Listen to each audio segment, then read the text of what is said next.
Class में बेटा हमने सवाल दिए थे जो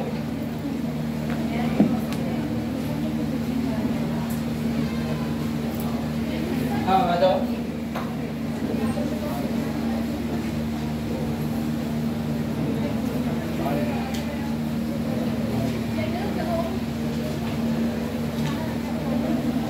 एटॉमिक स्ट्रक्चर के जो क्वांटम नंबर्स से रिलेटेड थे, इलेक्ट्रॉन, प्रोटॉन और न्यूट्रॉन से रिलेटेड थे आपके। पहला सवाल था हमारा, कौन सा था बेटा बताएंगे कोई?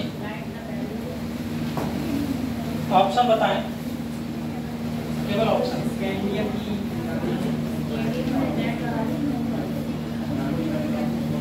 स्कैंडियम का परमाणु क्रमांक 21 होता है, मतलब Z बराबर 21 दिया हुआ था। ठीक है, यही तो था। तो इसके लास्ट इलेक्ट्रॉन के लिए चारों क्वांटम संख्या निकालनी थी। लास्ट इलेक्ट्रॉन के लिए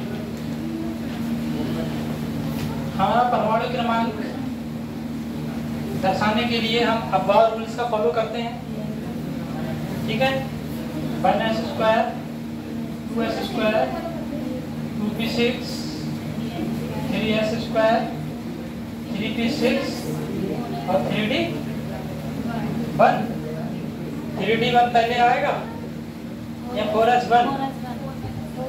बताओ। 4s2। अब ये जाके हुआ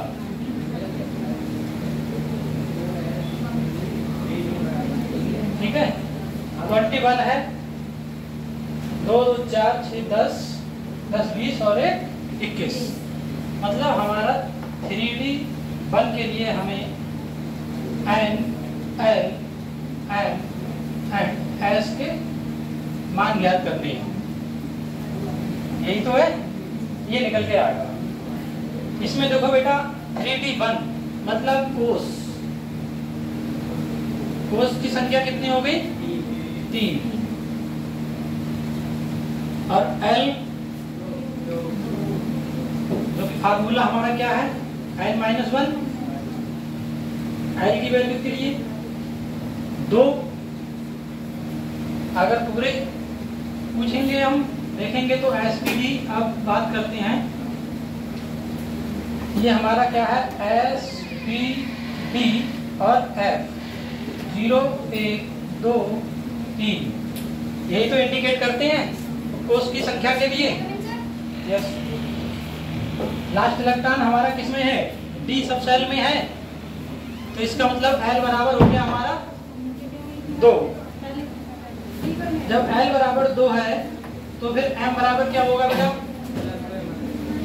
d में कितने ऑर्बिटल्स होते हैं बेटा? 5 होते हैं। और टोटल इलेक्ट्रॉन्स कितने हैं? 1।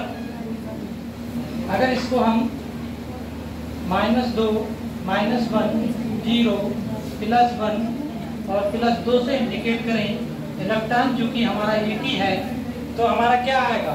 m की वैल्यू +2 आ जाएगी, सॉरी -2। अगर +2 स्टार्ट करेंगे यहाँ पर या -2, अगर हम ऊपर से स्टार्ट करते हैं +2 से,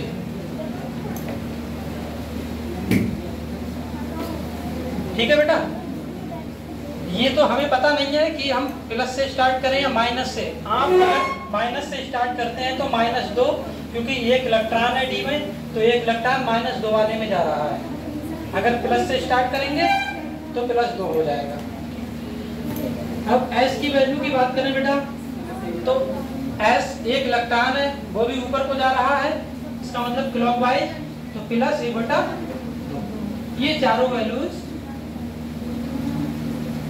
स्कैंडियम के लास्ट इलेक्ट्रॉन के लिए रहेंगे। ठीक है, नेक्स्ट कौन सा था बेटा? आइसो इलेक्ट्रॉनिक वाला था कोई सा, जिसमें 3 आइसो इलेक्ट्रॉनिक थे और 1 आइसो इलेक्ट्रॉनिक नहीं था। हमें ये डिसाइड करना था कि कौन सा था। उसमें पहला ऑप्शन क्या था बेटा? Na+ Mg+2 दूसरा ऑप्शन क्या था? Mg+2।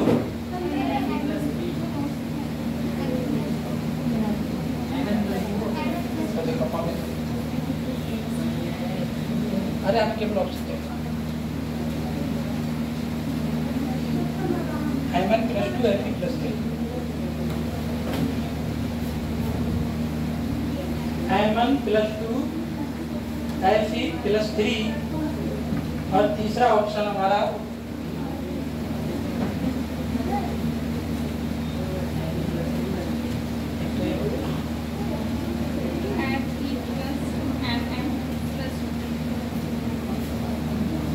Fe+2 Mn+2, और चौथा ऑप्शन है हमारा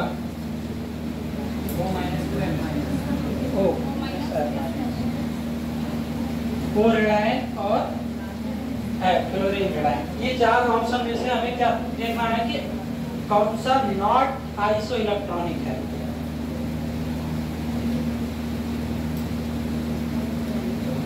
कौन सा नॉट आइसो इलेक्ट्रॉनिक है। सोडियम का बेटा हमारा कितना होता है? 11 सोडियम होता है। इस पे आयन लगा हुआ है। 11 सोडियम का मतलब है क्या है कि प्रोटॉन 11 है और इलेक्ट्रॉन हमारे 11 है, अगर केवल न्यूट्रल आइटम की बात करते हैं तब। लेकिन यहाँ पर एक चार्ज है तो -1 = 10। सेम मैग्नीशियम में +2 है तो 12 - 2 = 10। इसका मतलब ये हमारा क्या है? आइसो इलेक्ट्रॉनिक है। सेकंड वाले में मैंगनीज कितना होता है? 24 + 2 मैंगनीज है ना ये।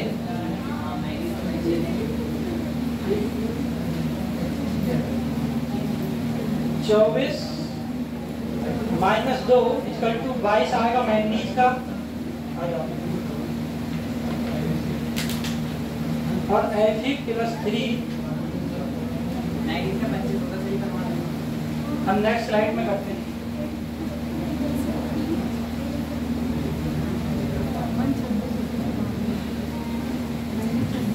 मैंगनीज +2 Fe+3 है ये, जो क्रोमियम का होता है। 25 मैंगनीज होता है बेटा, तो इसका मतलब इसमें इलेक्ट्रॉन हो जाएगा 25 - 2 पॉजिटिव आयन है 23 इलेक्ट्रॉन हो गए। और आयरन होता है हमारा 26,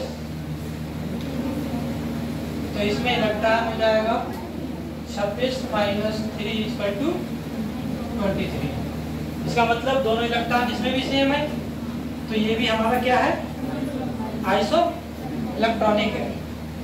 बात करते हैं O- और F- की। ये 8 होता है और ये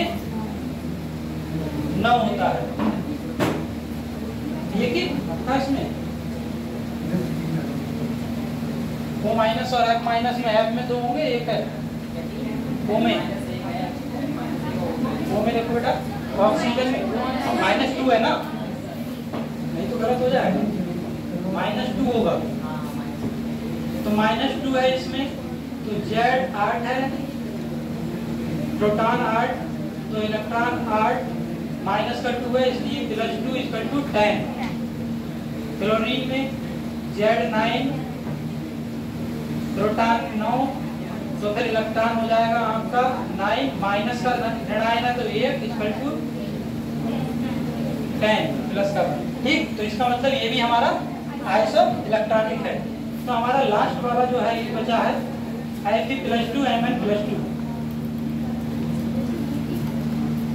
Fe+2 Mn+2, जैसे कि इसमें देखो 26 है, तो 26 में से 2 जाएंगे तो हमारा इलेक्ट्रॉन हुआ 24, और इधर 25 में से 2 जाएंगे तो इलेक्ट्रॉन हुआ 23। मतलब Fe+2 और Mn+2 में इलेक्ट्रॉनों की संख्या डिफरेंट है, तो इसलिए ये आइसो इलेक्ट्रॉनिक नहीं है। ये वाला ऑप्शन रहेगा आपका।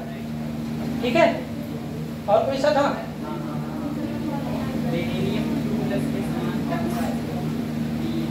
बेरिलियम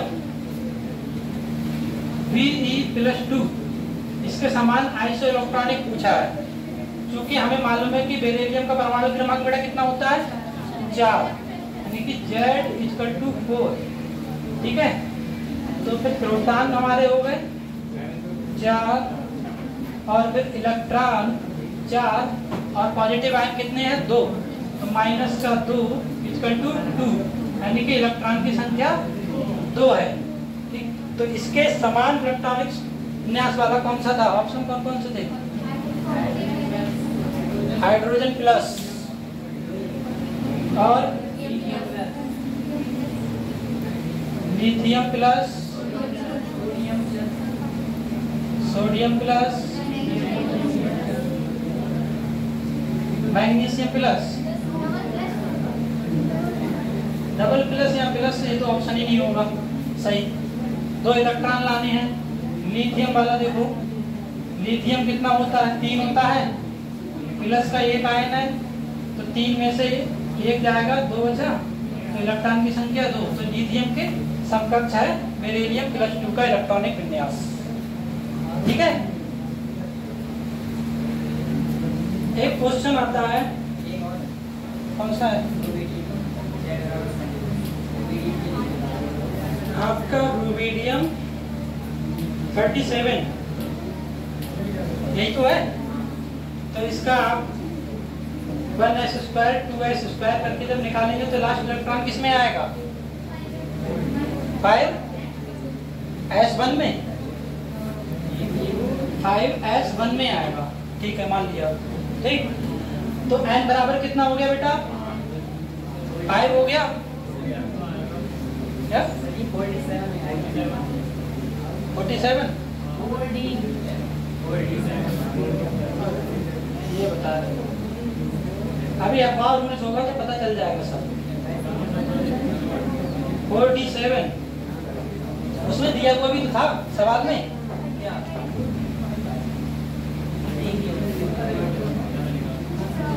लिख लेते हैं 1s² 2s², 2p6, 3s², 3p6,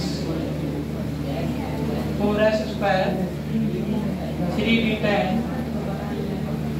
4p6। Count करो 10, 10 20, 10 30, 30 हो जाए तो 5s1 सही तो है बेटा, यही तो आएगा 5s1। 5s1 तुमने जो कल दिखाया था तो तुमने n बराबर 3 लिख दिया था, तो मैंने बोला था कि n बराबर 3 लिखा हुआ है, n बराबर 5 होगा। समझे? देखो बेटा 5s1 की बात हो रही है तो n बराबर हमारा क्या हो गया 5, बात s की हो रही है तो l बराबर क्या हो जाएगा 0, क्योंकि s p d f 0 से स्टार्टिंग होती है। s की बात हो रही है तो हमारा, अब इसमें ये कंफ्यूजन मत करना कि n बराबर 5 हो गया तो l का मतलब n-1 करेंगे तो 4 आ जाएगा। हमें वो नहीं निकालना है, कुल मान नहीं निकालना है, हमें ये देखना है कि लास्ट इलेक्ट्रॉन कौन से उपकोष में जा रहा है, s में, p में, d में या f में, उसके अकॉर्डिंग ही निकलेगा। ठीक है, 5s में गया तो हमने s-p-d-f करके काउंट किया तो l बराबर 0 आ रहा है। जब l बराबर 0 आएगा तो m बराबर भी 0 आएगा। ठीक है, अब इसमें देखो इलेक्ट्रॉन s1 है, एक इलेक्ट्रॉन है तो ऊपर जाएगा क्लॉकवाइज, तो s की वैल्यू भी हो जाएगी प्लस में 1/2, ये वैल्यूज आएंगी निकल जाएंगी। ठीक है, नोट करना है किसी को?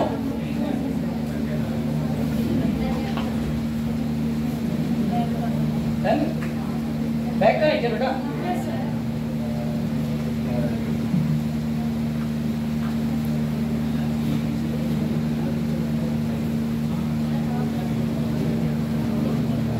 और भी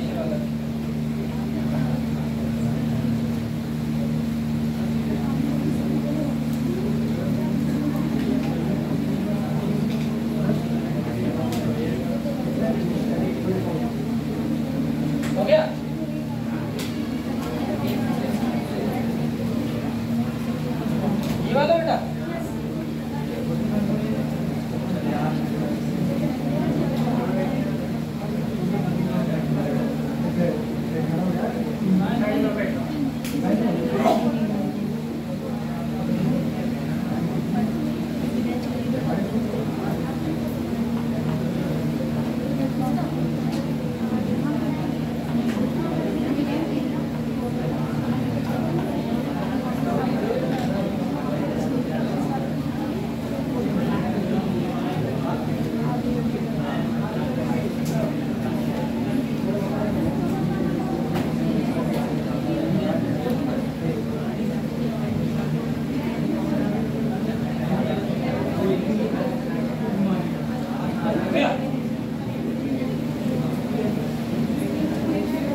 एक्सक्लूजन प्रिंसिपल।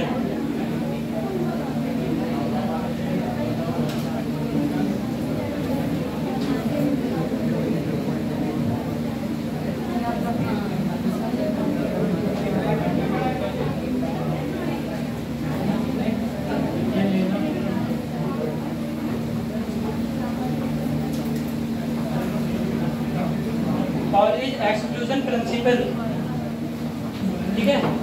पॉलीज ने ये नियम दिया था, इसमें उन्होंने क्या कहा था कि किसी भी चारों इलेक्ट्रॉन में से, ठीक है, चारों इलेक्ट्रॉन की क्वांटम संख्या जो भी है वो कभी समान नहीं हो सकती, पर मोस्टली अगर 2 या 3 हो भी गई तो चौथी कभी भी समान नहीं होगी। इसका एग्जाम्पल इस तरीके से समझते हैं बेटा, देखो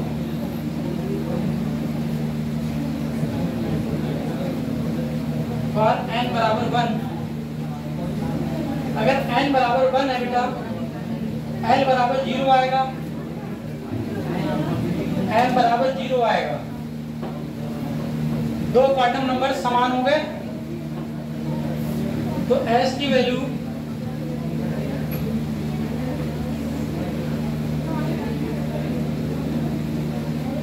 for first electron, for second electron +1/2 और -1/2। मतलब पॉलीज ने अपने प्रिंसिपल में ये बताया था कि कभी भी चारों क्वांटम संख्याएं हैं जो वो कभी भी सेम नहीं हो सकती। अगर मोस्टली 2 या 3 सेम हो भी गई तो चौथी कभी भी समान नहीं होगी। बस इतना सा रूल्स दिया था पॉलीज।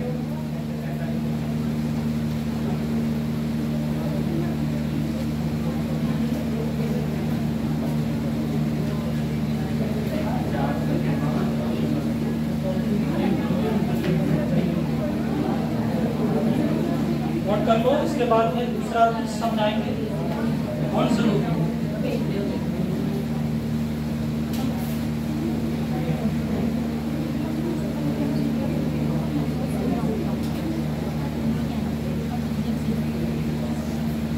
कौन शुरू?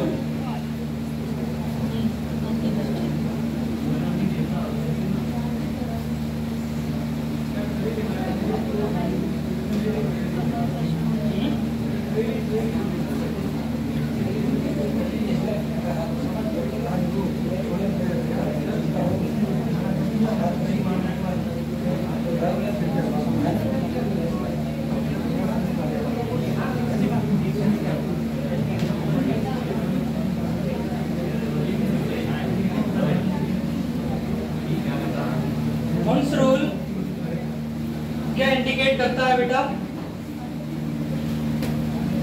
हुन्स रूल जो है वो कक्षक में इलेक्ट्रॉन के इंटर होने को इंडिकेट करता है। जैसे कि मान लो K, L, M, N, ये आपके क्या है बेटा? सेल है। और सब सेल आपके कौन से हैं? S, P, D, F हैं, ठीक है। इनमें बात करते हैं ऑर्बिटल।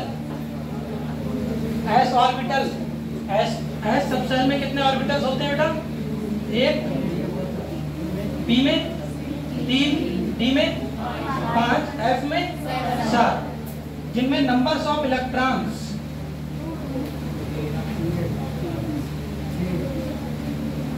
सेम ऐसे बन जाएगा। नंबर ऑफ इलेक्ट्रॉन्स मैक्सिमम कितने होंगे? 2, इसमें 6, और इसमें 10, इसमें 14। हुन्स ने बताया था कि किसी सबसेल के ऑर्बिटल्स में, ठीक है, इलेक्ट्रॉन कक्षक में उसके एनर्जी के अकॉर्डिंग इंटर करेंगे एक एक करके। जब सभी कक्षकों में एक एक इलेक्ट्रॉन हो जाएगा, उसके बाद में पेयरिंग जो होगी वो स्टार्ट से होगी, शुरुआत से, युग्मन की क्रिया प्रारंभ से होगी। जैसे कि एस सब सेल में तो 2 होते हैं, एक है तो हो गया, दूसरा होगा तो हो जाएगा, ठीक है। पी सब सेल में 1, 2, 3 इलेक्ट्रॉन है अगर तो तीनों एक एक में चले जाएंगे। ऐसा नहीं होगा कि पहले ही वाले में 2 भर जाए, फिर तीसरे वाले में और दूसरे वाले में 1 और तीसरा खाली रहे। ऐसा नहीं हो सकता, ये रॉन्ग है। तो उन्होंने कहा था कि किसी भी सेल के सबसेल के ऑर्बिटल्स में इलेक्ट्रॉन ऊर्जा के बढ़ते हुए क्रम के कक्षकों में प्रवेश कर सकता है, इसके बाद में युग्मन की क्रिया उसके नेक्स्ट ऑर्बिटल से स्टार्ट होती है। और एग्जाम्पल जैसे यहाँ पे लेते हैं 8 ऑक्सीजन 2,6 होता है, ठीक है। 2,6 में 2 तो आपके एस सबसेल में आ जाएंगे इलेक्ट्रॉन, ठीक है, और 6 इलेक्ट्रॉन पी सबसेल में हैं, तो पहले तीनों में एक एक इलेक्ट्रॉन हो जाएगा। फिर जो 4th इलेक्ट्रॉन होगा, मतलब 4th नंबर से पेयरिंग की प्रोसेस पी सबसेल में 4th इलेक्ट्रॉन से होगी, मतलब युग्मन की क्रिया पी सबसेल में 4थे इलेक्ट्रॉन से स्टार्ट होती है, ठीक है। ऐसे समझो, इन्होंने बताया था कि एस सबसेल में इलेक्ट्रॉन की पेयरिंग कब से होगी, दूसरे इलेक्ट्रॉन से।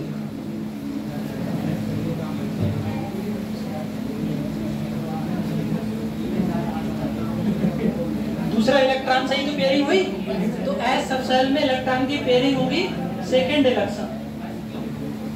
इलेक्ट्रॉन से, ठीक है बेटा। अब पी सबसेल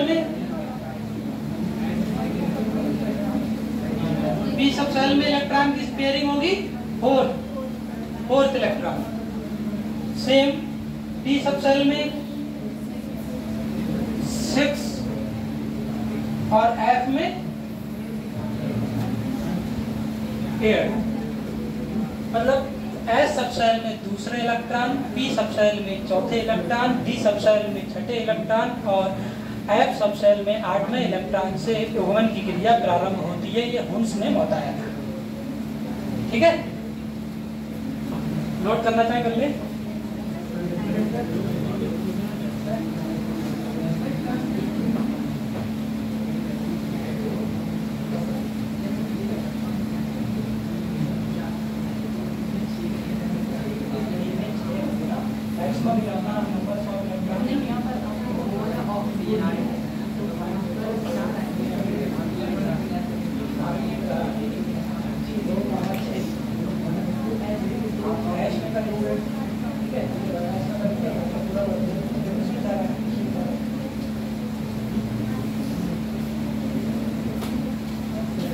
पूरा बताया था, ये यहाँ पर ये नहीं होगा ना,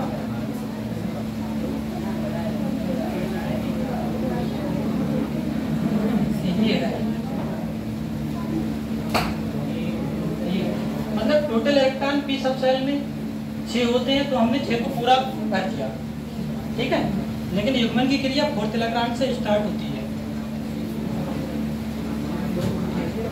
पी सब जो ऑर्बिटल्स है, कक्षक है, उसमें नंबर ऑफ टोटल इलेक्ट्रॉन कितने होंगे 6, और युग्मन की क्रिया जो प्रारंभ होगी वो कौन से इलेक्ट्रॉन से होगी, 4th से।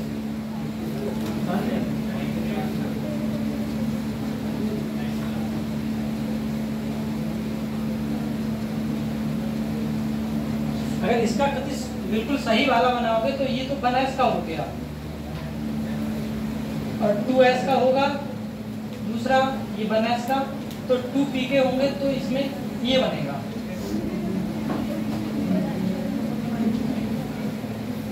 करेक्ट वाला, ठीक।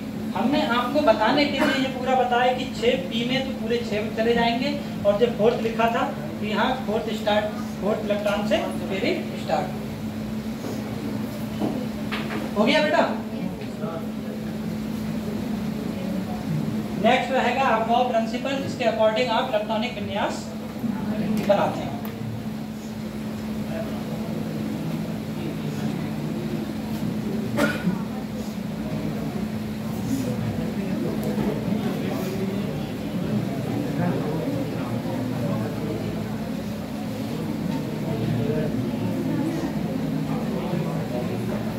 कर लो बेटा, जल्दी करो।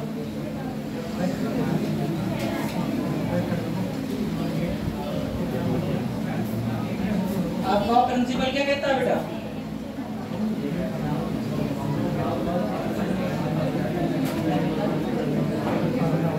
इलेक्ट्रॉन ऊर्जा के बढ़ते हुए क्रम में इंटर करेंगे।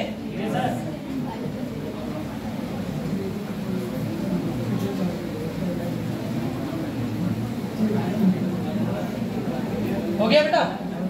पीछे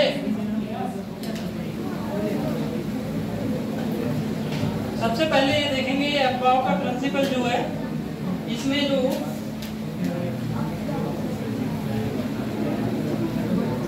अफवाह शब्द है ये कौन सी लैंग्वेज का है?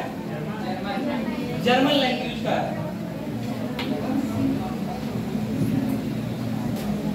इसका मतलब क्या होता है? मीन्स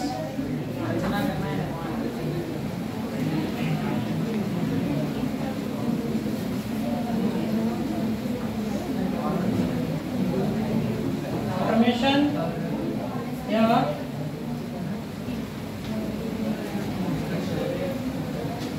कंस्ट्रक्शन या बिल्डअप।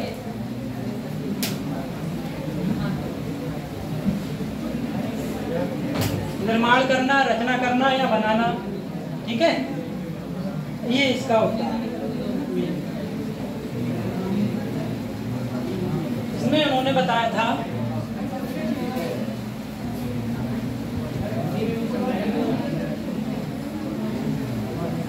कि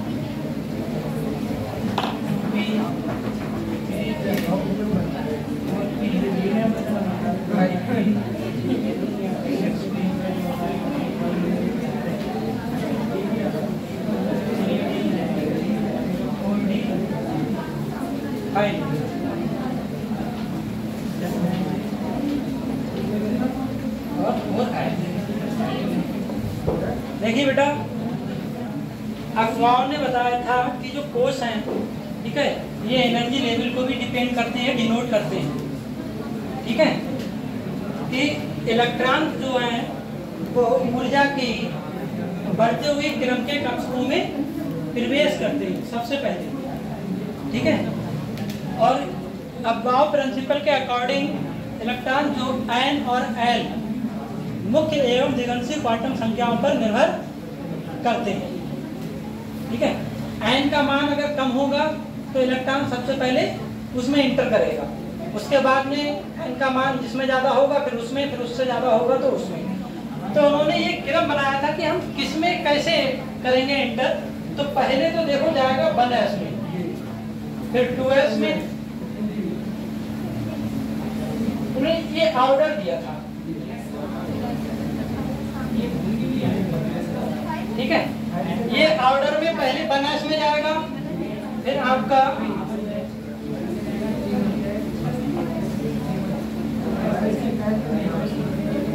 इलेक्ट्रॉन घूम के इधर फिर स्टार्ट 2s में इंटर होगा, फिर 2p 3s।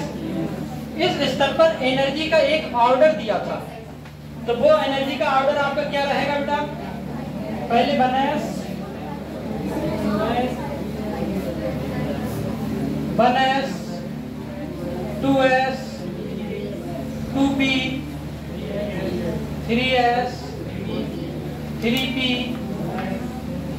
4s 3d। नीचे लिख दे रहे बेटा, समझ जाना, ठीक है। 3d के बाद में देखो बेटा 4p 5s 4d 5p 6s 6s के बाद में डायरेक्ट 4s 5d और 6p 7s। ये क्रम आगे भी जा सकता है। 7s तक इसलिए लिया है कि हमारे पूरी आवर्त सारणी में आवर्त 7 होते हैं और 7 आवर्त में ये पूरा इंटर कर जाते हैं, इसलिए, ठीक है। तो ये आपका एनर्जी का ऑर्डर हो गया।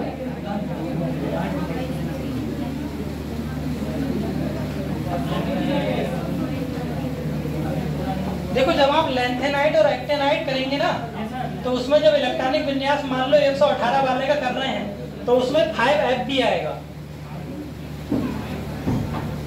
इसको और आगे कर सकते हैं, ठीक है।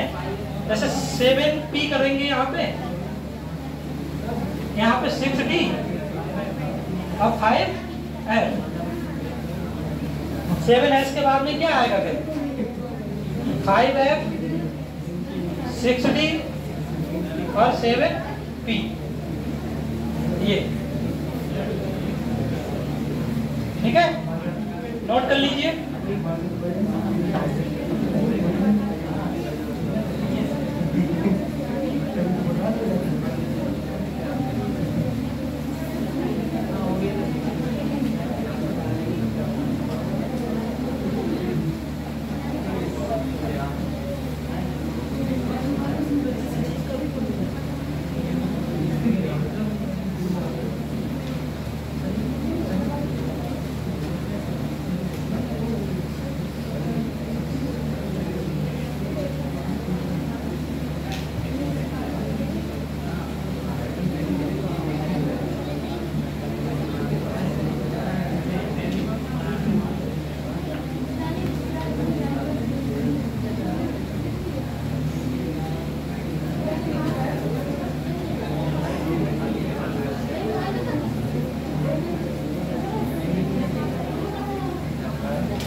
हो गया बेटा,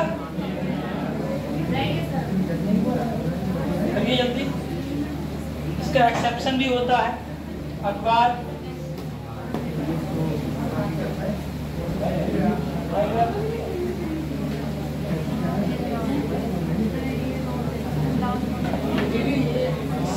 तक का अगर रखेंगे तो आपका अवर सारणी का जो है N7 तक का रहेगा।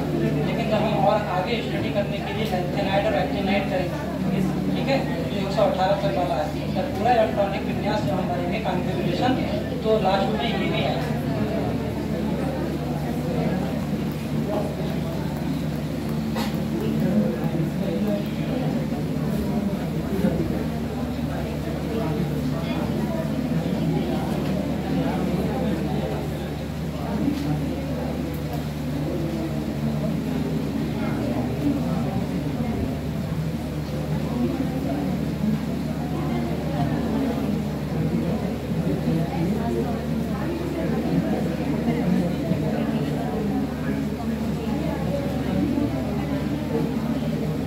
इसके अकॉर्डिंग आप किसी भी एलिमेंट्स का इलेक्ट्रॉनिक कॉन्फ़िगरेशन कर सकते हैं, ठीक है। इसमें ये कुछ एक्सेप्शन भी थे बेटा।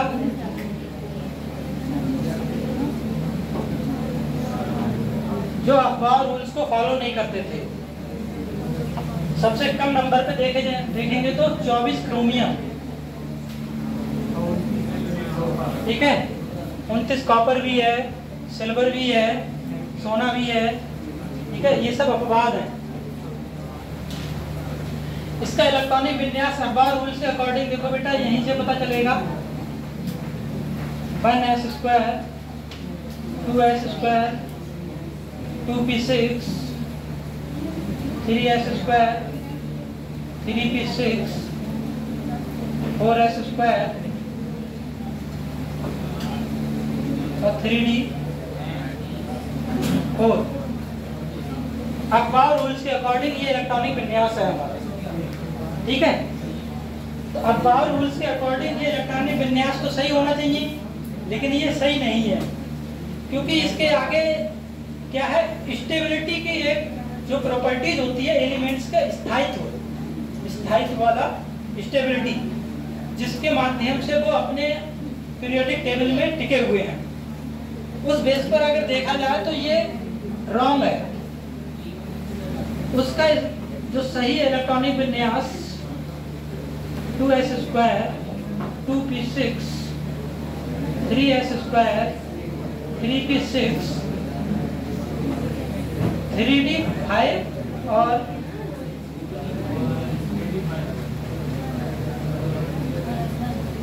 4s1 ये रहेगा। इसका मतलब ये है कि half filled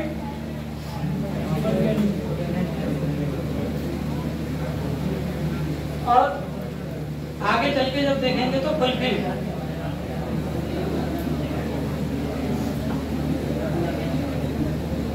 orbital, half filled और फुल फिल्ड ऑर्बिटल की, ठीक है, प्रेजेंस में 3d 4 इलेक्ट्रॉन से एक इलेक्ट्रॉन जो एक्सेप्ट होता है 4s से 3d 5 हो गया, मतलब हाफ फिल्ड।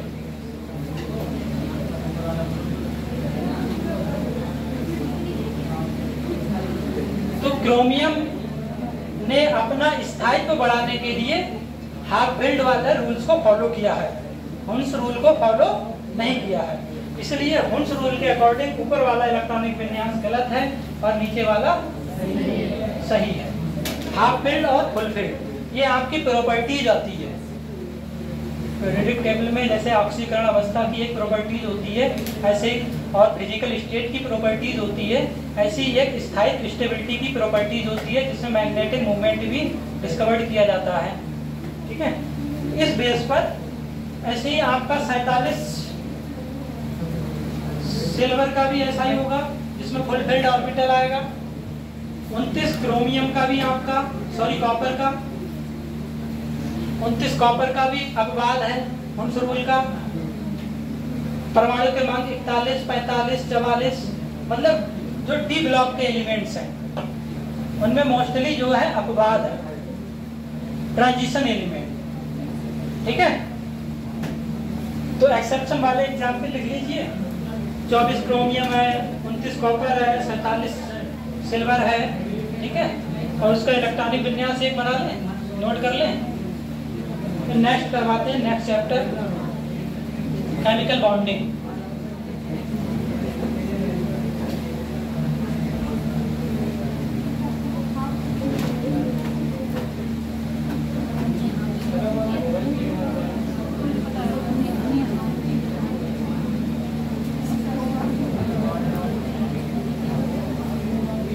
आपके जो कंपटीशन में जो क्वेश्चन आते हैं वो सिंपली हुन्स रूल के अकॉर्डिंग जो इलेक्ट्रॉनिक कॉन्फ़िगरेशन होगा इससे न आके इसके एक्सेप्शन से आएंगे। अगर जैसे कि सपोज करो हमने 4 क्वांटम नंबर्स याद करने के लिए बोल दिया क्रोमियम के लास्ट इलेक्ट्रॉन से, आप ऐसे बनाओगे तो लास्ट इलेक्ट्रॉन 3d4 में जा रहा है, लेकिन हकीकत में किसमें होगा, 4s 1 में होगा, तो यहीं पर गलत हो जाएगा, ठीक है। तो हमको हुन्स रूल के अकॉर्डिंग इसके अपवाद को ध्यान में रखना पड़ेगा। जब भी इलेक्ट्रॉनिक कॉन्फ़िगरेशन बनाएं किसी भी एलिमेंट्स का तो उसमें हाफ फिल्ड और फुल फिल्ड देख लें।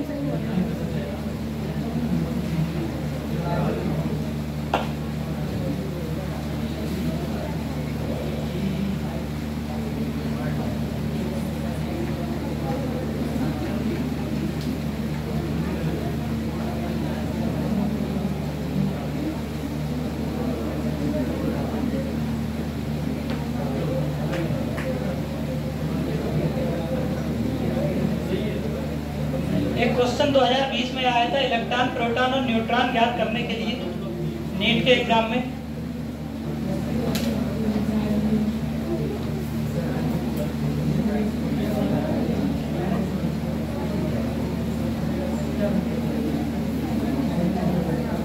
The number of proton, neutron and electron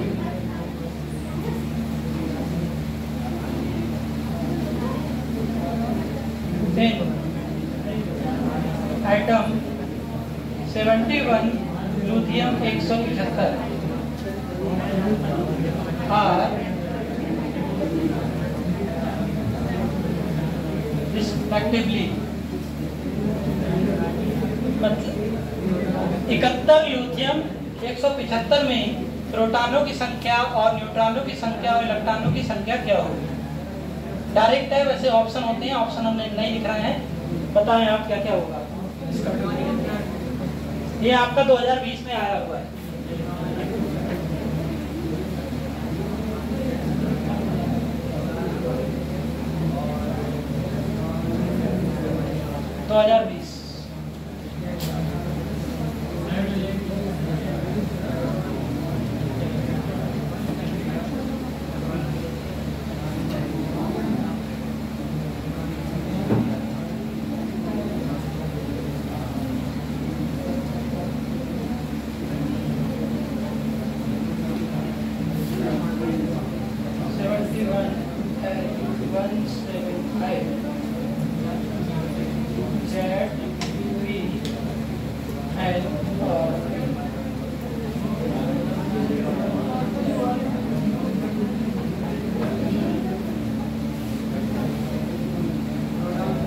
हो गया बेटा?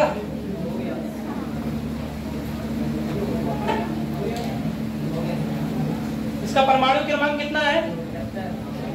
71। परमाणु क्रमांक 71 है तो प्रोटॉन्स कितने होंगे? 71। और न्यूट्रॉन्स,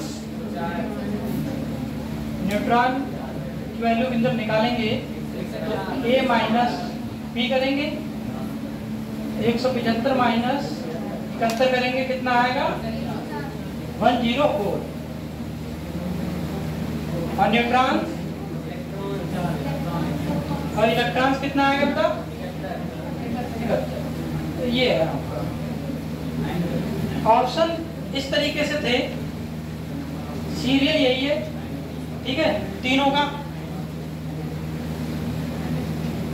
71 71 71 104 71 71 104 71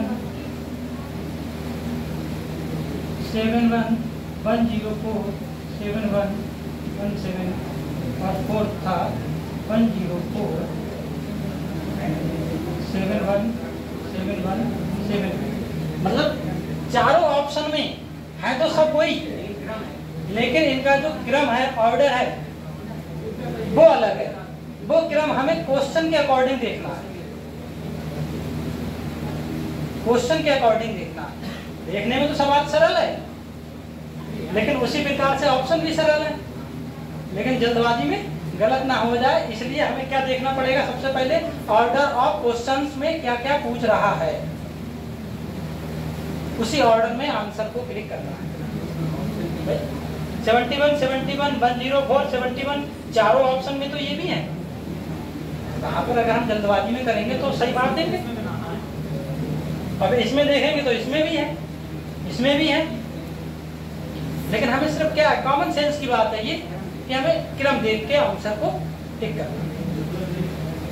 इसमें भी काफी बच्चों का गलत हो जाता है, ठीक है, नोट कर लें।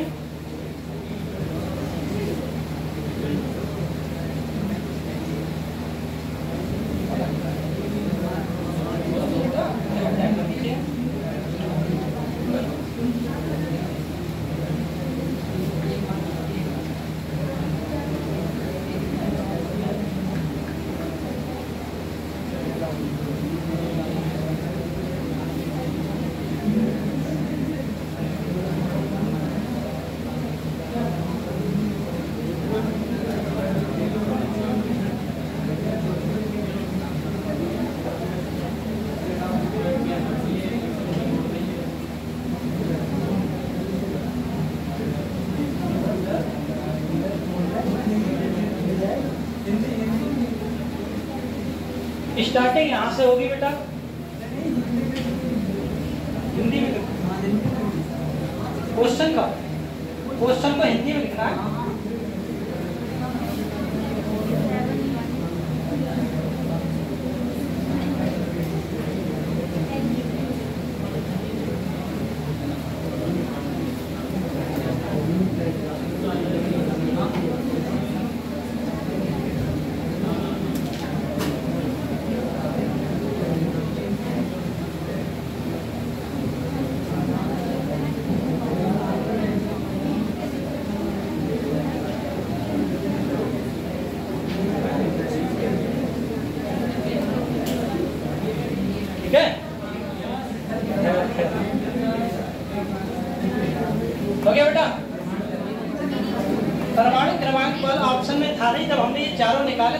ये ऑप्शन अपनी तरफ से रख दिया है, बाकी क्वेश्चन का है। क्वेश्चन में ऑप्शन 3 का था, चौथा हमने अपनी तरफ से। प्रोटॉन, न्यूट्रॉन और इलेक्ट्रॉन, क्वेश्चन यही है। ऑप्शन 4 हमने जो कैलकुलेट किया है तो 4 का ऑप्शन हमने बनाया। नेक्स्ट हमारा चैप्टर रहेगा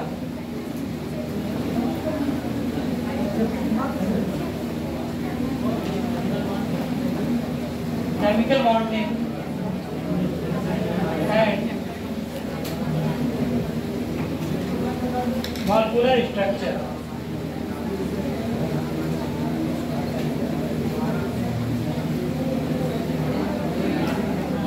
रासायनिक आबंध एवं आणविक संरचना।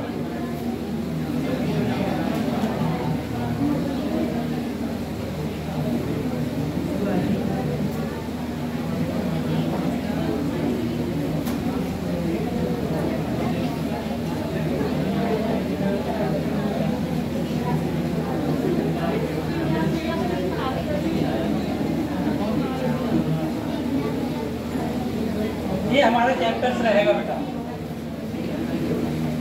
Chemical bonding and molecular structure,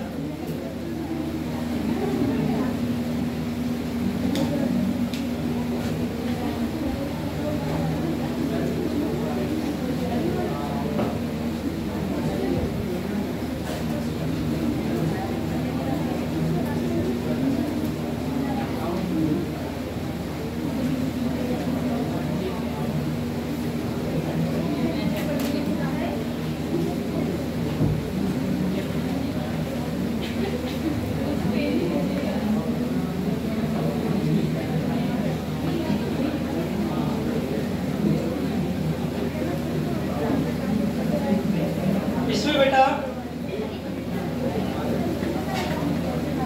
हमें मालूम है कि आइटम्स जो है पदार्थ का क्या है, सूचक कण है, स्मॉलेस्ट पार्टिकल्स ऑफ मैटर, ठीक है। और एटम मिलकर क्या बनाते हैं बेटा, मॉलिक्यूल बनाते हैं। अब मॉलिक्यूल बनाने के पीछे भी तो कोई कारण होगा कि एक एटम दूसरे एटम से किस प्रकार अटैच रहता है, किस प्रकार अटैच रहता है, यानी कि अटैच होता है, कंबाइन करता है, जिससे हमारा क्या है, मॉलिक्यूल बन जाता है। तो इसमें एक फोर्स ऑफ अट्रैक्शन होता है, फोर्स ऑफ अट्रैक्शन, ठीक है, जिसकी वजह से क्या होता है, बॉन्डिंग होती है दो आइटम्स के बीच में, फोर्स ऑफ अट्रैक्शन लगता है, ठीक है, जिससे क्या है, एटम्स के बीच में बॉन्डिंग हो जाती है। बॉन्डिंग बनने के बाद में वो मॉलिक्यूल्स या आपका कंपाउंड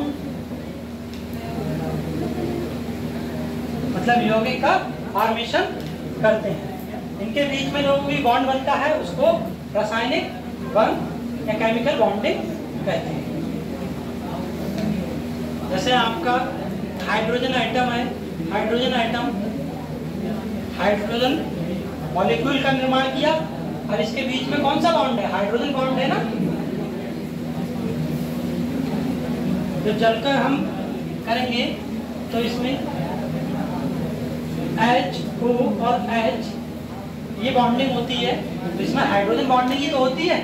फोर्स ऑफ अट्रैक्शन एक आइटम्स का दूसरे आइटम्स के प्रति होता है,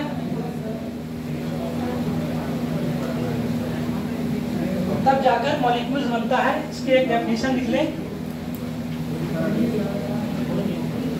फिर समझाते हैं आपको।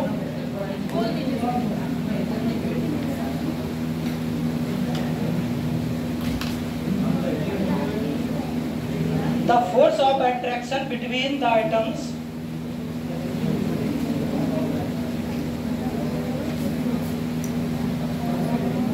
the force of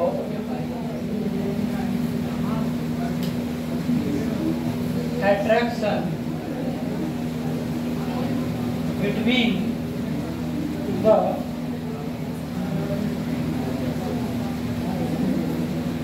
atoms in A molecule is called chemical bond.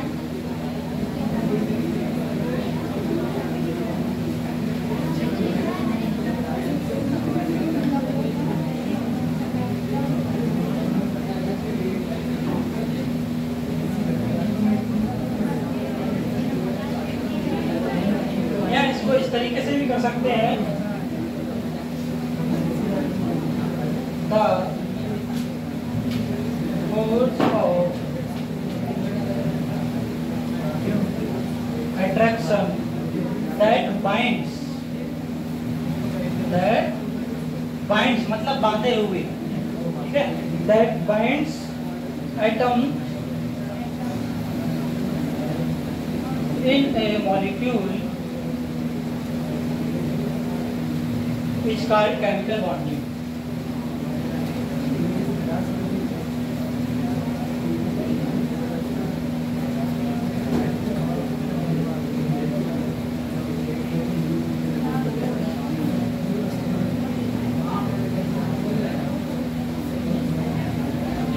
अणु में परमाणुओं के मध्य लगने वाला आकर्षण बल रासायनिक बंध कहलाता है।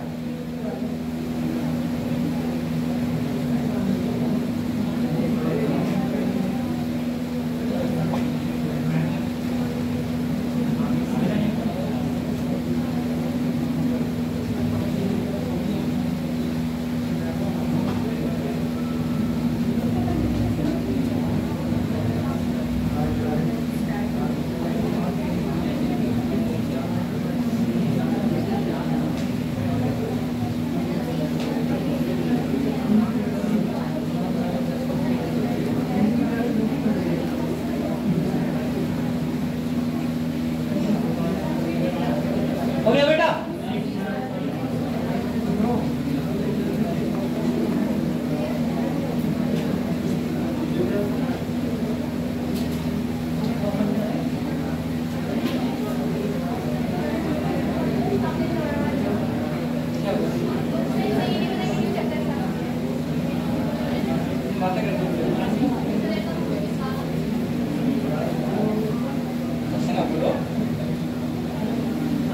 हो गया बेटा? ठीक है, हो गया।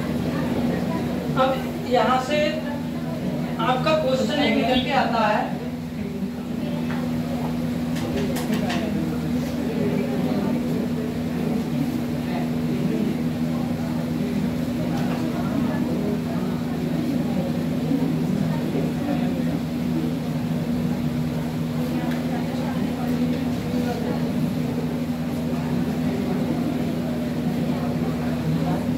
रासायनिक आबंध क्यों बनते हैं? Why formed a chemical bonding?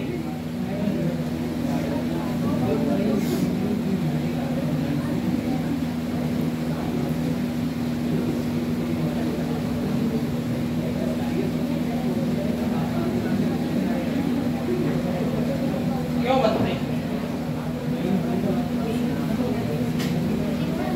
एक तो ये है कि हमारा एटम्स के बीच में अट्रैक्शन, फोर्स ऑफ अट्रैक्शन लगता है, ठीक है।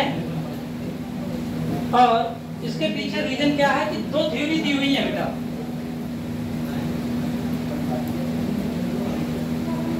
मतलब रासायनिक आबंध क्यों बनते हैं, जब ये क्वेश्चन निकल के आता है तो हमारा जो इसका आंसर होता है दो थ्योरी में होता है, दो थ्योरी में डिवाइड होता है। पहला होता है आपका ओल्ड थ्योरी। अब ओल्ड थ्योरी कौन सी है, सब लोगों को आपको पता होगा, और मॉडर्न थ्योरी।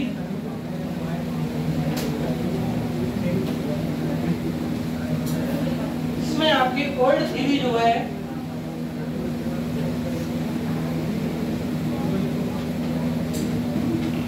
ऑक्टेट के ऊपर, अष्टक नियम,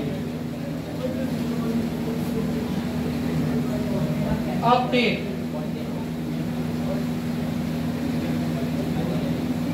अष्टक मतलब परमाणु में इलेक्ट्रॉनों के साझे से जो ऑक्टेट जो बाहरी कोष होती है, ठीक है, संयोजी कोष भी उसे कहते हैं। Outermost shell of electron, अगर 8 इलेक्ट्रॉन नहीं है तो वो स्टेबल नहीं है, ठीक है। जिसमें 8 इलेक्ट्रॉन है वो स्टेबल है, जिसमें 8 इलेक्ट्रॉन नहीं है तो वो अनस्टेबल है। तो वह अपने स्थायित्व को प्राप्त करने के लिए क्या करता है? कंबाइन ही तो करता है एक दूसरे से, कंबाइन करता है। कंबाइन करने के बाद में बॉन्ड बनाता है, बॉन्ड बनाने के बाद में क्या बनाता है? मॉलिक्यूल बनाता है, एटम। मॉलिक्यूल्स या कंपाउंड वो यौगिक भी हो सकता है, ठीक है।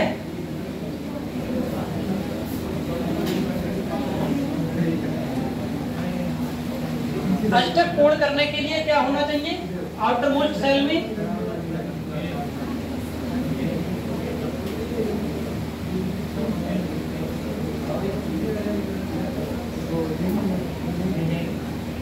नंबर ऑफ इलेक्ट्रॉन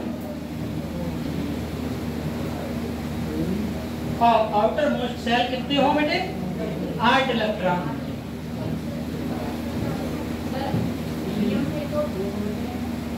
अष्टक पूर्ण हीलियम में तो होते हैं, वो अक्रिय गैस है, लेकिन उसका ऑर्बिटल तो पूरा फुलफिल्ड है या नहीं है?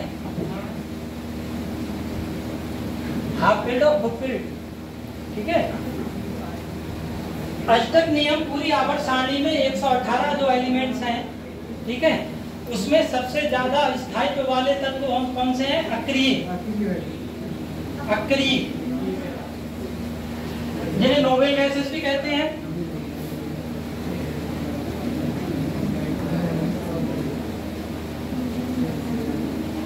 नोबेल एलिमेंट या इनर्ट एलिमेंट,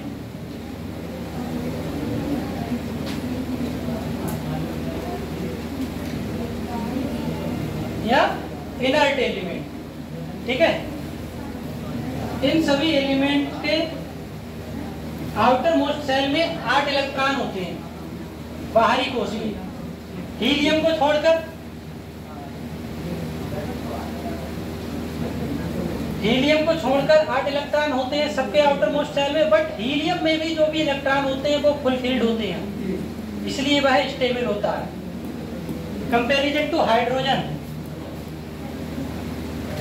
हाइड्रोजन में 1 इलेक्ट्रॉन होता है क्योंकि 1H होता है प्रोटॉन, प्रोटॉन 1, परमाणु क्रमांक 1 और इलेक्ट्रॉन भी 1। तो यह अपने स्टेबिलिटी को पूरा करने के लिए क्या करेगा? वही दूसरे हाइड्रोजन आइटम से क्या करेगा? कंबाइन करेगा, तभी तो जाके एक स्टेबल हाइड्रोजन मॉलिक्यूल बनाएगा, हाइड्रोजन मॉलिक्यूल। जो इनर्ट गैसेस हैं वो एलिमेंट्स हैं, और हम जो दर्शाते हैं कि हाइड्रोजन आइटम H2 को दर्शाते हैं, हाइड्रोजन को, ये मॉलिक्यूल होता है। तो इसमें क्या है? 1 इलेक्ट्रॉन है, इसमें भी 1 इलेक्ट्रॉन है, तो क्या कंबाइन करेगा लुईस के अकॉर्डिंग या बैलेंसी। 1 इलेक्ट्रॉन, जितने इलेक्ट्रॉन साझे होते हैं वो उसकी बैलेंसी कहलाती है, ये भी आएगा। तब जाके इसमें पूरे 2 इलेक्ट्रॉन हो जाते हैं, यानी कि 1s हाइड्रोजन मॉलिक्यूल में दोनों इलेक्ट्रॉन फिल हो जाते हैं। जब दोनों इलेक्ट्रॉन हो जाते हैं तो ये किसके समकक्ष हो जाता है?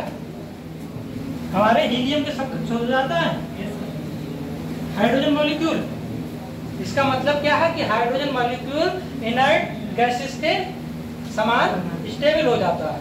कोई से भी तत्व जो हुए जिनके आउटर मोस्ट शेल में 8 इलेक्ट्रॉन नहीं है, तो वो क्या करते हैं, या वो ऋणायन होंगे या धनायन हो, तो वो ये कोशिश करते हैं कि मैं अपने पड़ोसी एटम से इलेक्ट्रॉन को एक्सेप्ट करूं या डोनेट करूं, और जिससे कि मैं 8 इलेक्ट्रॉन पूरे कर दूं। ये ओल्ड थ्योरी है, इसमें सभी, जैसे कि आपकी जो केमिकल बॉन्डिंग तो बॉन्ड बहुत हैं, कोवैलेंट बॉन्ड है, कोऑर्डिनेट बॉन्ड है, मेटेलिक बॉन्ड है, हाइड्रोजन बॉन्ड है, वैन डर वाल्स बॉन्ड है, ठीक है, ये सारे हैं, लेकिन ये सारे एक्सप्लेन नहीं कर सकते क्योंकि ओल्ड, इसीलिए मॉडर्न थ्योरी आई है। हाँ बताओ। हाइड्रोजन में न्यूट्रॉन, इसमें 1H1, न्यूट्रॉन 0। पढ़ाया था 1s1 जब प्रोटॉन की बात करी थी, तभी तो न्यूट्रॉन पे आवेश 0 था, इलेक्ट्रॉन प्रोटॉन न्यूट्रॉन में।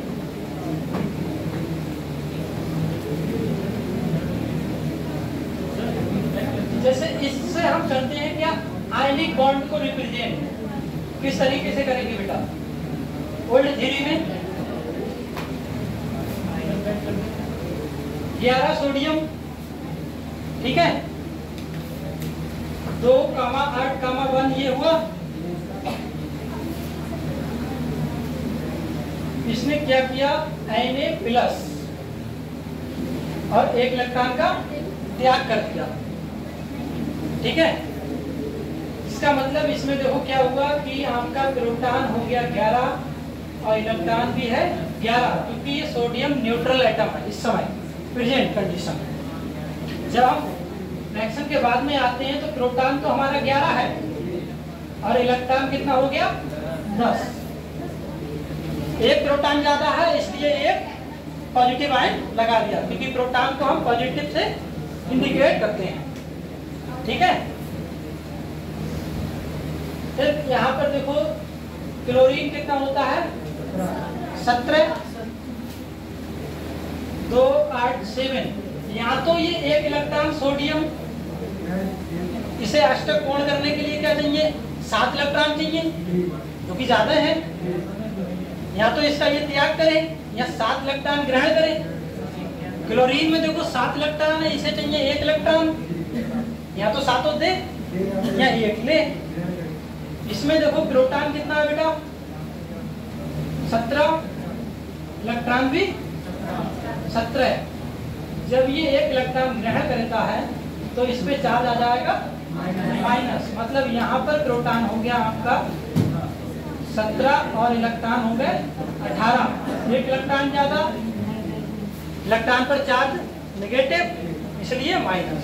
मतलब जितने प्रोटॉन ज्यादा होंगे तो उसके ऊपर उतने आप पॉजिटिव चार्ज लगा दोगे, जितने इलेक्ट्रॉन ज्यादा होंगे तो आप ऊपर उस एटम के नेगेटिव चार्ज लगा दोगे, चाहे वो Fe3 हो +2 हो या +3 हो, या मैग्नीशियम +2 हो, ठीक है, या ऑक्सीजन -1 हो या -2 हो, ठीक है। तो यहाँ पर क्या है ये देखो, सोडियम ने 1 इलेक्ट्रॉन को त्यागा, सोडियम आयन बना, क्लोरीन ने 1 इलेक्ट्रॉन को ग्रहण किया, क्लोरीन आयन बना, यानी कि Na+ Cl- कंबाइन होकर क्या बनाते हैं NaCl। ना कि केवल सोडियम आयन, ये सोडियम आयन बना रहा है हमारा, ना कि सोडियम। ये हमारा क्या है सोडियम आयन,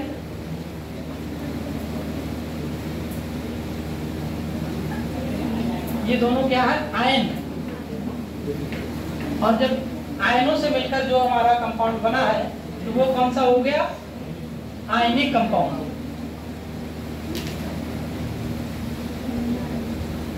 आयनिक कंपाउंड हो गया।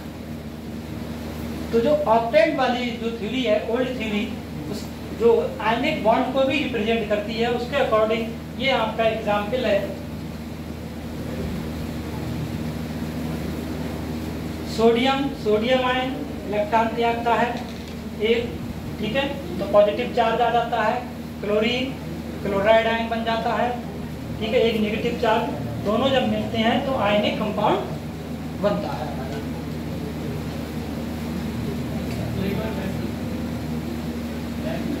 बैक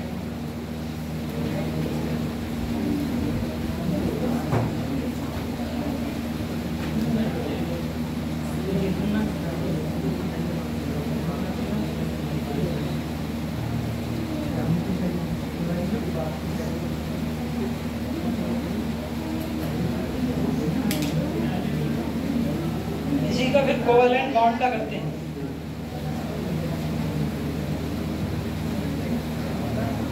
ये हो गया बेटा,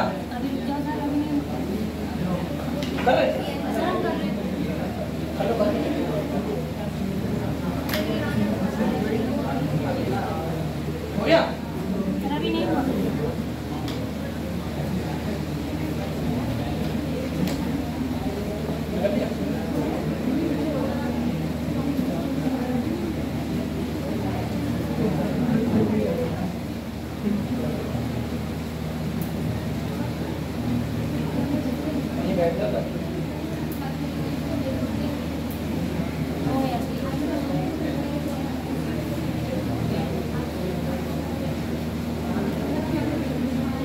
अब बेटा इसमें अगर देखें हम इलेक्ट्रॉन्स तो सोडियम आयन है तो इसमें हो गए 2,8 हो गए, क्लोराइड आयन में 2,8,8, इसका मतलब अष्टक पूर्ण हो गए। ऑक्टेट को फॉलो कर लिया, इसमें ऑक्टेट को फॉलो नहीं करा था, इसमें भी नहीं करा था। जब ये आयन बन गए तो ऑक्टेट को फॉलो कर लिया, जब ऑक्टेट को फॉलो कर लिया तो हमारा आयनिक कंपाउंड बन गया। और ये कैसा होता है NaCl, जब आयनिक कंपाउंड है ठोस रूप में आ गया यानी कि मोस्ट स्टेबल हो गया, इसके जो पार्टिकल्स होंगे बहुत जुड़े हुए होंगे ठोस के, तो इसे तोड़ने के लिए बहुत सारी एनर्जी की आवश्यकता होगी।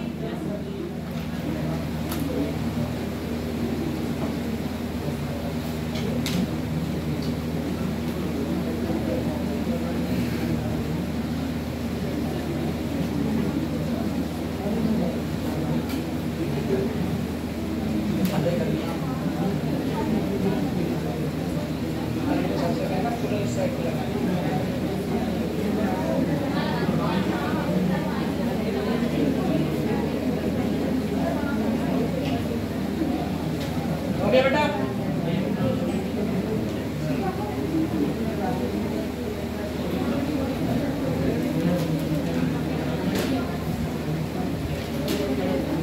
इससे एक डेफिनेशन क्या निकलती है कि आयनों के बंध डिफरेंट परमाणु, विभिन्न परमाणुओं के आयनों के बीच बनने वाले बंध को आयनिक बंध कहते हैं। ठीक है, नेक्स्ट हमारा देखो एग्जाम्पल रहेगा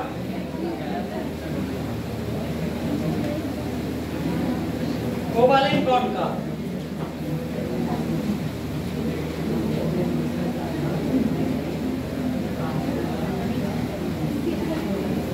सहसंयोजी बंध का जो ऑक्टेट रूल्स के अकॉर्डिंग फॉलो होता है। इसमें देखें बेटा कार्बन 6 होता है, आउटरमोस्ट शेल अगर इसकी करेंगे तो 2,4 होगी। हाइड्रोजन में 1 होता है, 1 होता है, मतलब एक परमाणु एक से ज्यादा एटम्स को एक्सेप्ट कर सकता है। अगर एक ही परमाणु से करेगा तो वो आयनिक बॉन्ड हो जाएगा। ठीक है, अब एक से अधिक करेगा तभी तो नाम आया सहसंयोजी, मतलब उसके साथ साथ किसी दूसरे एटम से भी एक्सेप्ट करता है इलेक्ट्रॉन्स। तो इसमें देखो हाइड्रोजन को अपने एक इलेक्ट्रॉन्स को अगर ये एक्सेप्ट कर लेगा तो ये अपने जो ऑर्बिटल्स होगा इसका खुद का s ऑर्बिटल जो होता है वो पूर्ण हो जाएगा। अब कार्बन में आउटर मोस्ट शेल कितने हैं? 4, मतलब इसका 4 इलेक्ट्रॉन्स की आवश्यकता है। तो ये क्या करेगा, ये देखो बेटा आपका कार्बन है,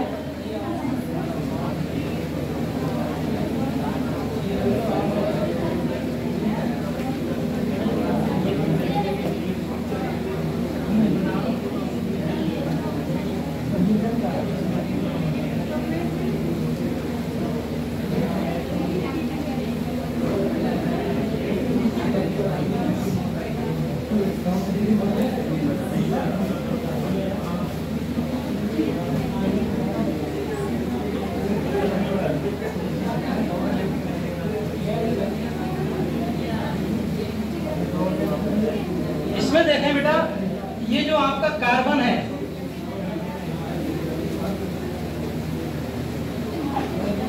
कार्बन में जो नीला बॉक्स बनाया है उसमें टोटल इलेक्ट्रॉन्स कितने हो रहे हैं? 8 हो रहे हैं, क्योंकि 4 तो थे, यानी कि 4 and 4 हाइड्रोजन एटम्स है, इन्होंने एक्सेप्ट कर लिया। और ये जो है हाइड्रोजन एटम्स इसमें भी 2 इलेक्ट्रॉन हो रहे हैं पूरे, और कार्बन में 8 इलेक्ट्रॉन पूरे हो रहे हैं। तो इसलिए ये सहसंयोजक बॉन्ड जो है कोवालेंट बॉन्ड है उसको भी इंडिकेट करता है। ओल्ड थ्योरी जो हमारी है वो सहसंयोजक बॉन्ड को भी इंडिकेट करती है। जब एक परमाणु एक से ज्यादा परमाणु को इलेक्ट्रॉन डोनेट कर सकता है। तो ये किसका बन गया हमारा? मीथेन का। इसी प्रकार आपका एथेन का भी हो जाएगा। ठीक है, एक से ज्यादा एटम्स एक्सेप्ट कर सकते हैं और ग्रहण भी कर सकते हैं। वो आपके कोवैलेंट बॉन्ड की प्रॉपर्टीज के अंतर्गत आएगा। ठीक है, मॉडर्न थ्योरी इसे नोट कर लें, फिर बेटा मॉडर्न थ्योरी करवाते हैं।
जितने भी हमारे मेटल्स होते हैं ना, वो इलेक्ट्रॉन डोनर होते हैं,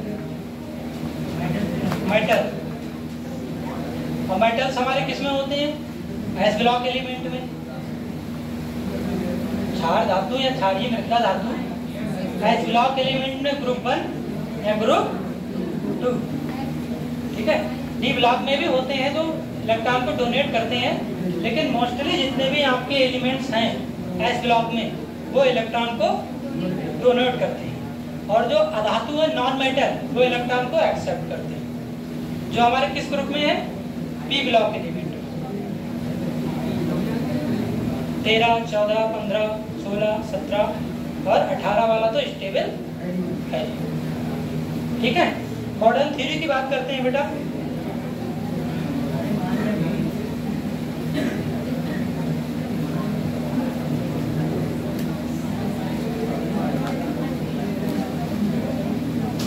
मॉडर्न थ्योरी जो है वो अट्रैक्शन और रिपल्शन पर बेस्ड है।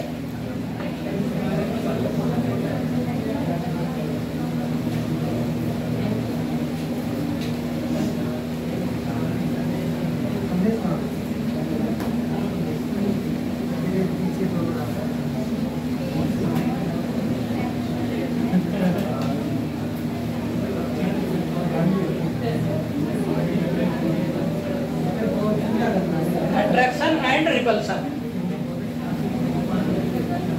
इसमें क्या है बेटा, अगर आपका प्लस और माइनस है नीचे, प्लस और माइनस है, तो हमारा क्या होगा? अट्रैक्शन होगा। अट्रैक्शन मतलब आकर्षण। जब आकर्षण होगा प्लस और माइनस का, तो एनर्जी लॉस होगी।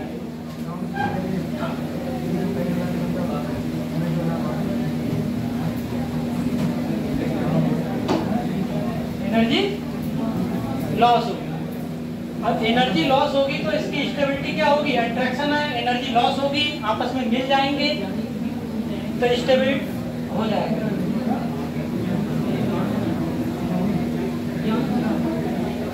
स्टेबिलिटी इंक्रीज हो जाएगी।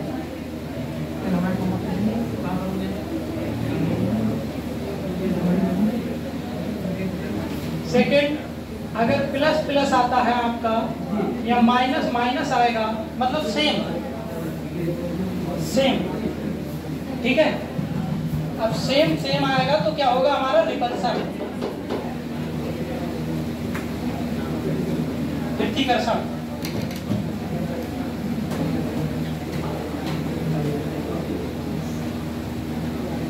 तो एनर्जी क्या होगी? हाई हो जाएगी और स्टेबिलिटी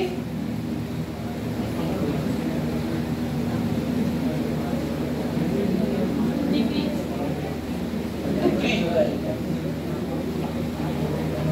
मॉडर्न थ्योरी हमारी ये कहती है कि अगर पॉजिटिव आयन और नेगेटिव आयन मतलब आपस में पास आते हैं, जैसे कि सोडियम और क्लोराइड, सोडियम आयन और क्लोराइड आयन आए थे, तो क्या था कि हमारा के अट्रैक्शन हो गया, आकर्षण हो गया, ठीक है। आकर्षण होने के बाद में क्या हुई, एनर्जी दोनों ने लॉस कर दी। लॉस इसलिए हुई क्योंकि उसने क्या करा, अपना इलेक्ट्रॉन त्यागा, उनने इलेक्ट्रॉन लॉस था तो एक्सेप्ट किया, ठीक है। एक जगह से दूसरी जगह जाने में कुछ तो हुआ होगा, यानी कि दोनों की एनर्जी थोड़ी बहुत लॉस हुई। लॉस होने के बाद में एक जो यौगिक बना, कंपाउंड बना, वो एक स्टेबल कंपाउंड बन गया, ठीक है। उसकी स्टेबिलिटी बढ़ गई, वो स्थायित्व को प्राप्त कर दिया उसने। अगर हम सेम की बात करें कि सोडियम मैग्नीशियम ये कंबाइन हो जाएगा, नहीं ना, प्लस प्लस और माइनस माइनस, इस प्रकार से जैसे समझो चुंबक मैग्नेटिक एक दूसरे को धकेलते हैं, तो रिपल्शन होगा, एनर्जी हाई होगी, स्टेबिलिटी डिक्रीज होगी, ऊर्जा ज्यादा हो गई, ज्यादा ऊर्जा हो गई तो कुछ खर्च करने के लिए उधर उधर के काम करना पड़ेंगे, हैं? वही कंडीशन है स्टेबिलिटी डिक्रीज। इसको बेटा इस तरीके से समझते हैं,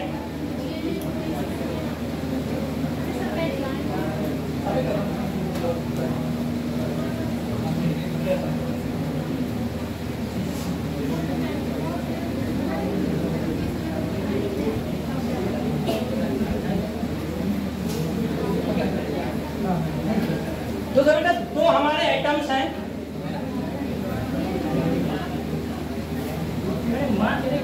एक ए एटम्स है जिसके बीच में क्या है, नाभिक है, ठीक है।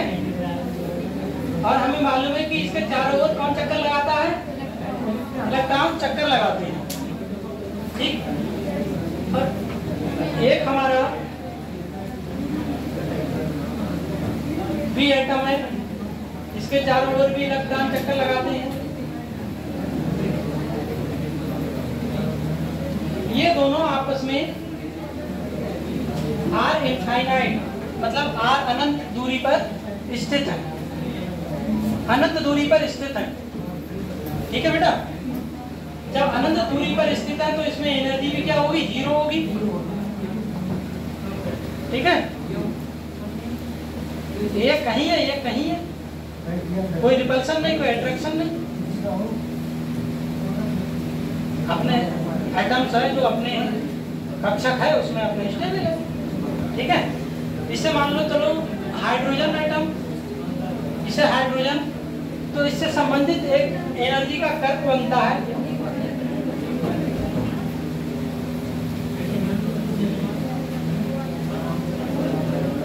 इधर एनर्जी इंक्रीज हो रही है बेटा, और ये आर हमारी दूरी कितनी है, इनफाइनाइट है, ठीक है। और इनफाइनाइट में पोटेंशियल एनर्जी मतलब स्थितिज ऊर्जा कितनी होती है, जीरो है, ठीक है। जब हम इसको, ये यहाँ पर जीरो को है इंडिकेट कर रहा है,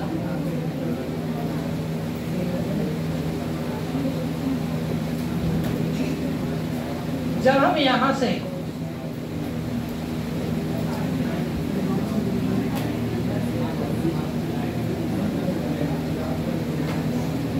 इनफाइनाइट है, दो आइटम्स हैं, ठीक है।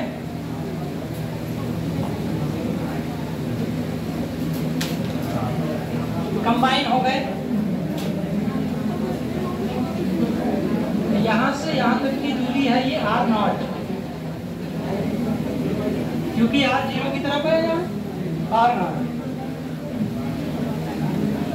जब हम इस साइड में आ रहे हैं जीरो की तरफ, इनफाइनाइट से जीरो की तरफ आ रहे हैं, तो हमारा कर्व जो नीचे की तरफ आ रहा है, ठीक है। और एक कंडीशन, एटम्स जो है दूर है, इसे इस तरीके से समझे आप, ये पॉजिटिव आयन, ये नाभिक है,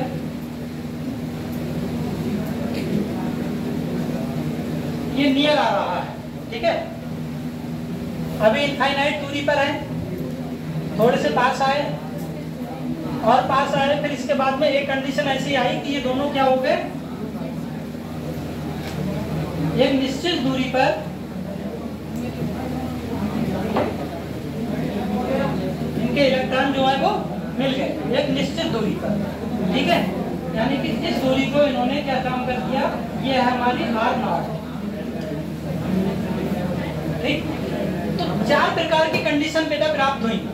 पहली कंडीशन क्या है कि हमें अभी हमने देखा था कि प्लस माइनस क्या होगा, अट्रैक्ट होगा, प्लस प्लस इलेक्ट्रॉन पर क्या होता है, माइनस चार्ज, और नाभिक पर प्लस चार्ज। तो पहली कंडीशन बेटा हमारी आएगी कि यानी कि ए का जो हाइड्रोजन है इसका न्यूक्लियस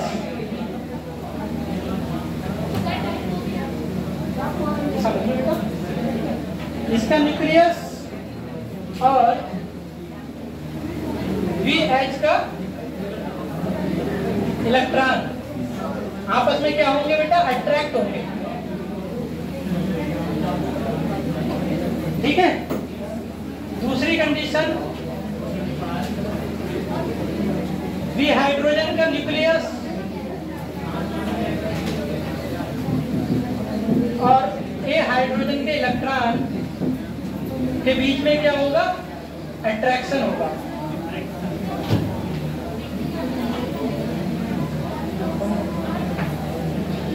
तीसरी कंडीशन, जब हमारा AH का न्यूक्लियस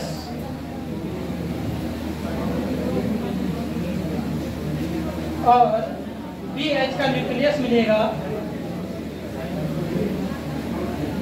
तब हमारा रिपल्सन होगा।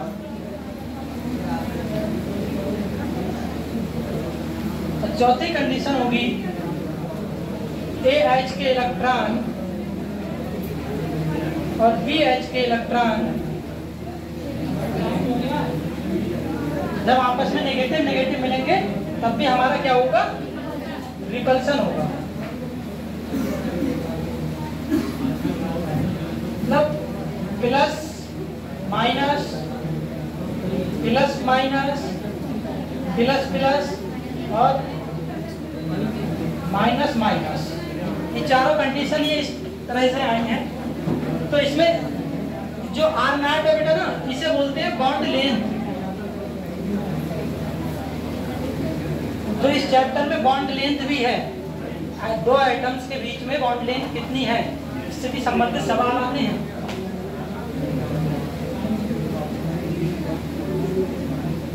और ये जो E है, तो एक स्टेज पर आकर क्या हुई, अट्रैक्ट हो गई।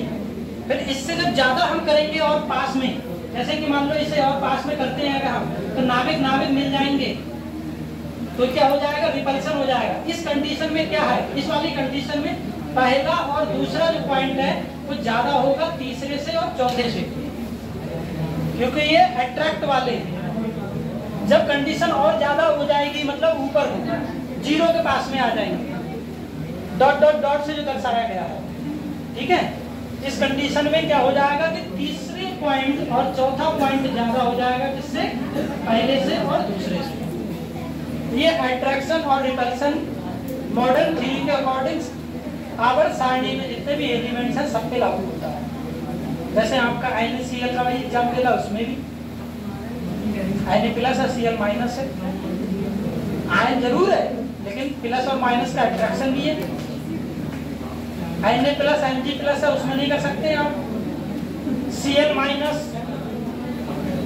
Br- कर सकते हो क्या, नहीं कर सकते हो, क्योंकि रिपल्ट करेंगे, रिपल्सन करेंगे एक दूसरे को। ठीक है, इसे नोट कर लीजिए।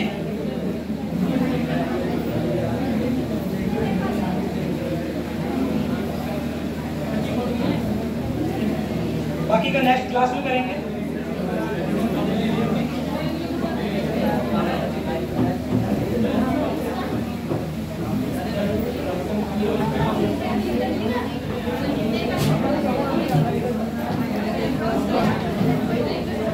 इधर इधर एक काम है। बेटा